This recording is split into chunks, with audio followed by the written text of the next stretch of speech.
আল্লাহ পাক কইরে জমিন যতদিন পর্যন্ত জমিনের ভিতরে চার দল থাকবে আমি জমিন টিকায় রাখবো। আল্লাহু আকবার জোরে বল।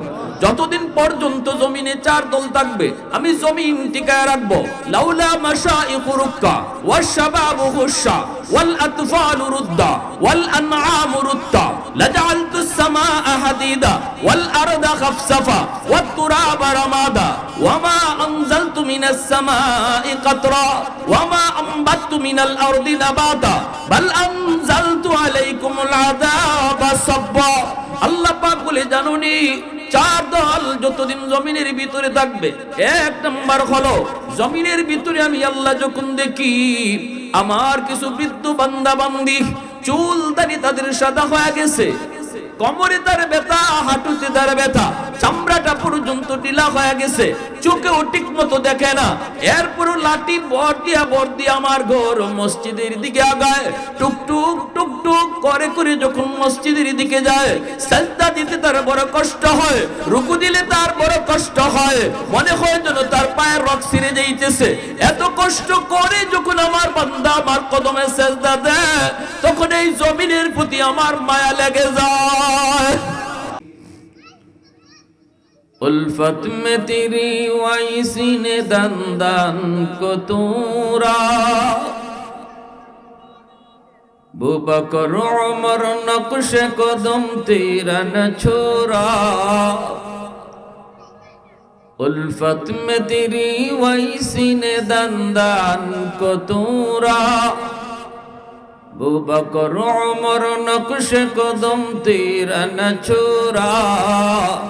आयो शाक नबी वाके असरार मदीना सुल्तान का सुल्तान है सुल्तान मदीना।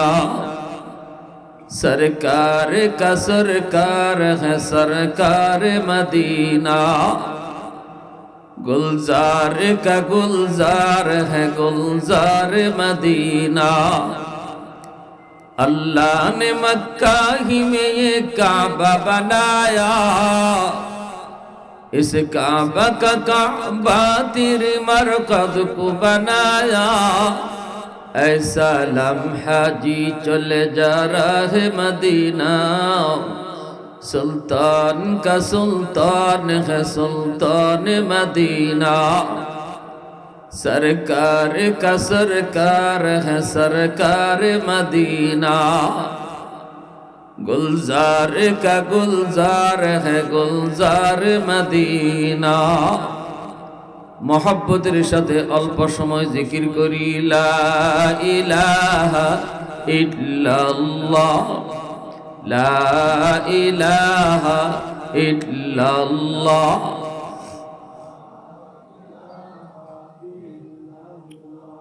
সবাই লা ইলাহা ইল্লাল্লাহ।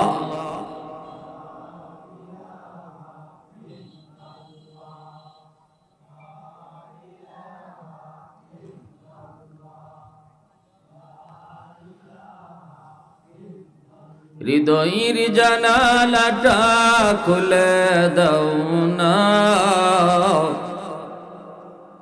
হৃদয়ের জানালাটা খুলে দাও না। প্রভুর ডাকে মন সারা দাও না। প্রভুর ডাকে মন সারা দাও না। অসীম ক্ষমতা যার হাতের উপর, যার নামে বয়ে যায় ঝর্ণা নহর। অসীম ক্ষমতা যার হাতের উপর, যার নামে বয়ে যায় ঝর্ণা নহর। আল্লাহ আল্লাহ বলে শোভে দেওয়ানা। আল্লাহ আল্লাহ বলে শোভে দেওয়ানা। প্রভুর ডাকে মন সারা দাও না। প্রভুর